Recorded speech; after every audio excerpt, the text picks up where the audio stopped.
पारोट जी, आप राज्य सरकार से क्या आह्वान करना चाहते हैं?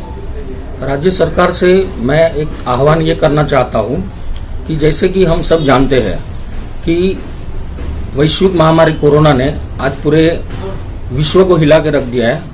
उसमें हिंदुस्तान भी नहीं बचा था, हमारा भारत भी नहीं बचा था। और भारत की जनता को बचाने के लिए देश के पंतप्रधान माननीय नरेंद्र मोदी जी ने 25 मार्च से हमारे देश में लॉकडाउन घोषित किया था, क्योंकि उसके सिवा कोई पर्याय नहीं था।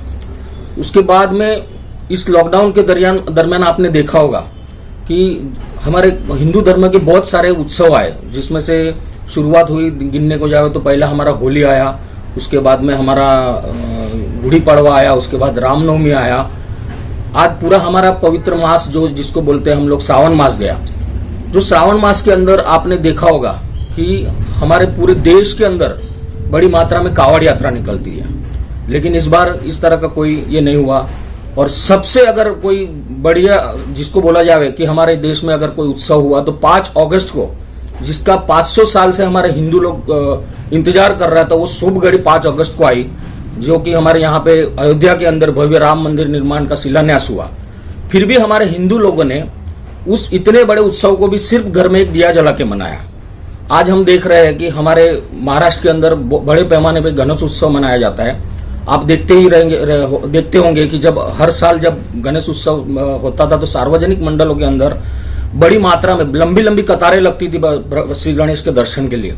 लेकिन आज आप देखेंगे तो वहां पे कोई 2-4 लोग जैसे कि दर्शन के लिए खड़े रहते हैं। क्यों? क्योंकि उनको मालूम है कि देश हित में जो निर्णय लिया गया है उसका पालन करना है हमारा कर्तव्य, और उस पालन का कर्तव्य करते हुए हमारे हिंदू लोग आज अपना दर्शन के लिए भी समझ के, मतलब लाइन कतार भीड़ भाड़ न करते हुए वो अपने विघ्नहर्ता के दर्शन कर रहे हैं। तो मैं सरकार से मैं ये आह्वान करना चाहता हूं कि हिंदू ये अपना कर्तव्य अच्छी तरह से जानता है, देश हित में क्या करना है वो भी अच्छी तरह से जानता है, और आपके दिए गए नियमों का पालन भी अच्छी तरह से कर रहा है। हाल ही में आपने देखा होगा कि महाराष्ट्र सरकार ने कुछ ऐसा आदेश दिया है कि जो कैदी लोग हैं उनको जेल से रिहा किया जाए।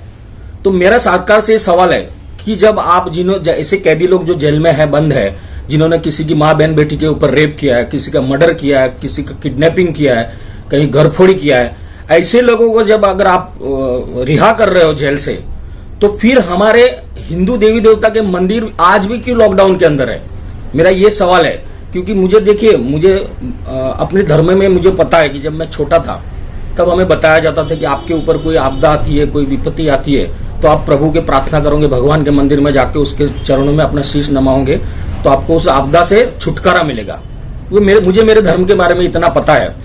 तो मैं यही चाहता हूं कि अगर आप मंदिर खोलिए, वो मैं ये नहीं बोलता हूं कि जैसे पहले खुल रहे थे उधर भीड़ भाड़ हुए, नहीं, आप नियम कानून के हिसाब से मंदिर को जैसे पहले खोला जाता था रोज हमेशा के लिए उसको खोला जाए, और नियम पालन वो पब्लिक यहाँ की जो है हिंदू शब्द अच्छे से जानते हैं, वो अपने उसी दिशा जो रहेगा नियमावली के हिसाब से वो लोग मंदिर में जाएंगे। और साथ में मैं ये भी बोलता हूँ, क्योंकि मैं हिंदू होने के नाते मैं ये नहीं बोलूंगा कि सिर्फ हिंदू हर धर्म का सम्मान करना भी जानता है। तो मैं साथ में सरकार से ये भी आह्वान करता हूँ कि यदि दूसरे धर्म के लोग भी जिस तरह से सरकार, शासन, प्रशासन, केंद्र सरकार हो, राज्य सरकार हो या स्थानीय प्रशासन हो, वो जो भी नियम बनाते हैं उसके अगर वो लोग भी पालन करते हैं तो उनके भी धर्म स्थान खोले जाए।